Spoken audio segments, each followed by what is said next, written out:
These are the ultimate animals.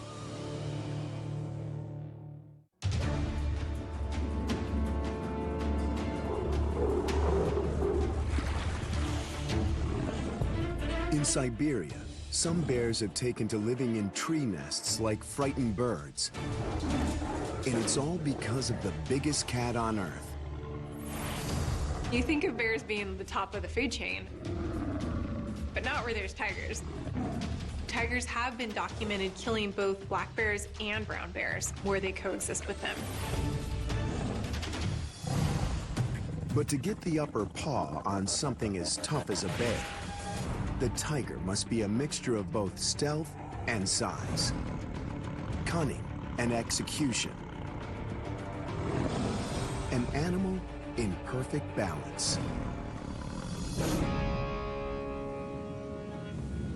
Water buffalo and their cousins can weigh up to 2,000 pounds. They're more like cows on steroids. According to some reports, it takes more than 13 full-grown men just to budge a beast like this, or one tiger.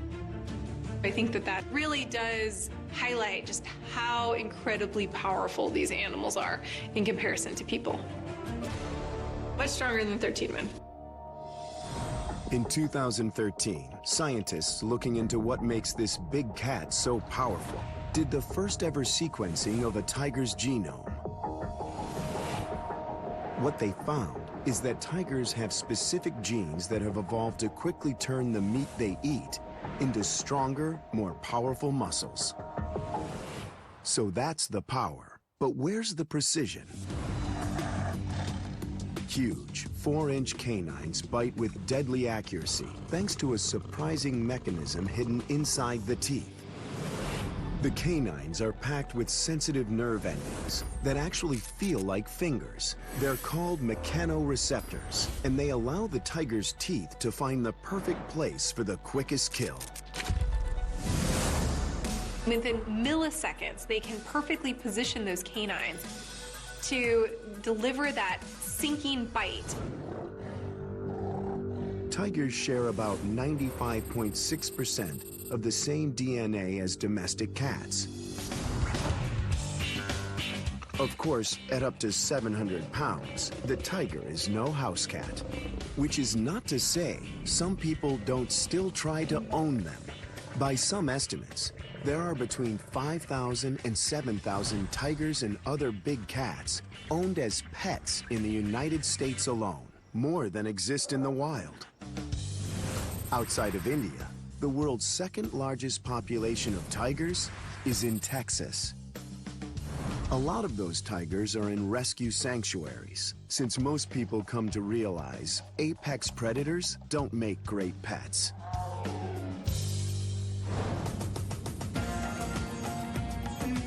In the Sundarbans region of India, the people wear masks on the back of their heads, and it's not a fashion statement. It's to protect against tigers. Before this practice, human encroachment into wild habitats led to around 100 humans being eaten every year. Since the big cats rely on the element of surprise, creating the illusion of having eyes in the back of your head has reduced the number of attacks on mask wearers down to 0. But mask or no mask, tiger attacks are still extremely rare. Because tiger moms raise their cubs better than that, using the perfect balance of nature and nurture.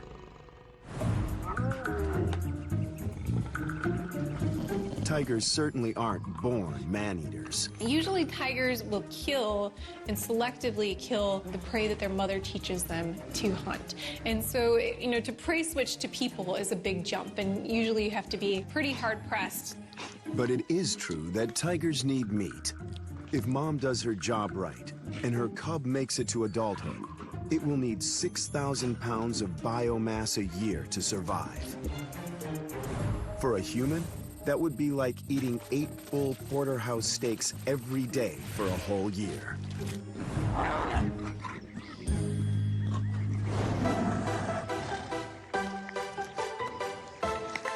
Tigers tigers are hypercarnivores, so they get absolutely no nutrition from anything but meat. Once a tiger does leave the nest, it's off to live a life of solitude, or so it's thought. While the general rule is that lions are the only truly social cat, newer research suggests tigers might have more family ties than previously believed. There was a tigress that was observed. Her name was Padmini. She'd killed a very large prey animal, and she and her cubs that were 14 months old sat for hours eating this large ungulate. And after a while, 3 other individual tigers came by and started sharing this meat. Come to find out later on, they were her adult offspring that had come back for dinner, essentially. It seems even full-grown tigers can't resist one of Mom's home-killed meals. Tigers are the only wild cats with true stripes. And each tiger's stripes are as unique as a fingerprint. Software engineers have even designed a program that uses photos of a tiger's stripes to create a 360-degree image, which can be used to automatically ID an individual tiger in the wild. The software can also help catch poachers by identifying their illegal furs. But it's not just the tiger's fur that's striped. Get brave enough to shave a tiger, and you'll find that its skin is striped too. The tiger's fur grows out of dark strips of pigment called melanin, creating the pattern we see on the surface. While having bright orange fur and bold stripes might not seem like good camouflage, this is where the balance of light and dark really comes in.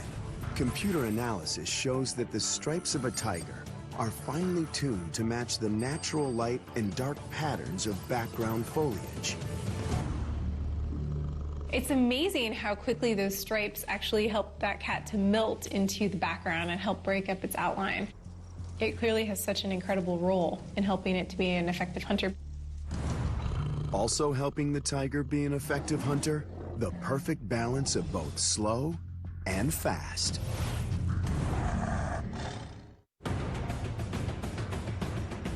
The tiger kills with incredible speed.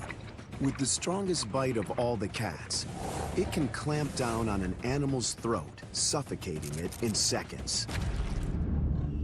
From there, it only gets deadlier, because even the tiger's tongue has teeth. Take a closer look. Here we see little backward-facing barbs, like mini fangs. They're called papilla, and they're perfectly designed to quickly strip the fur off meat. But before the tiger can make short work of its meal, it must be one of the most patient predators on Earth. First, they find the perfect ambush spot. And they will go time and time again to that same area to hunt. Then, like a cobra ready to strike, it can hold this position, according to some accounts, for anywhere between 12 and 48 hours. Every single muscle is ready to just explode. I mean, just the sheer amount of strength that that tiger has to have to be able to do that is incredible. It takes a lot of space to accommodate a cat this big. A single Siberian tiger needs as much as 600 square miles worth of resources. That need for so much personal space is one of the reasons we don't usually see tigers hanging out in prides like lions. But staying apart is no way to keep the species going. So when it comes to procreation, tigers maintain the perfect balance of sex and violence.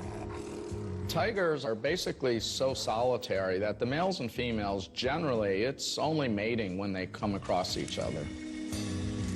Females want nothing to do with males most of the time, but all of her hormones just kind of overrule her wanting to be solitary for a few-day window.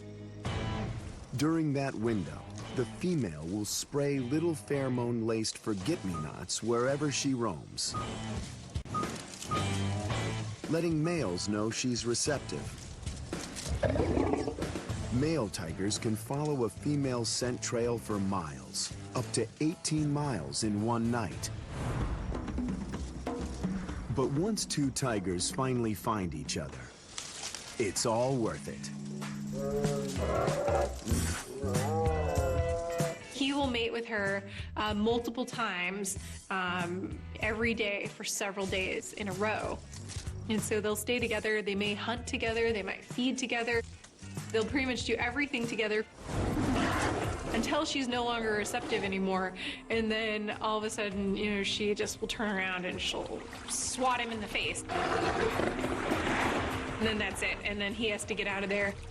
No call you later, or even a thanks for the good time. Just one very painful walk of shame.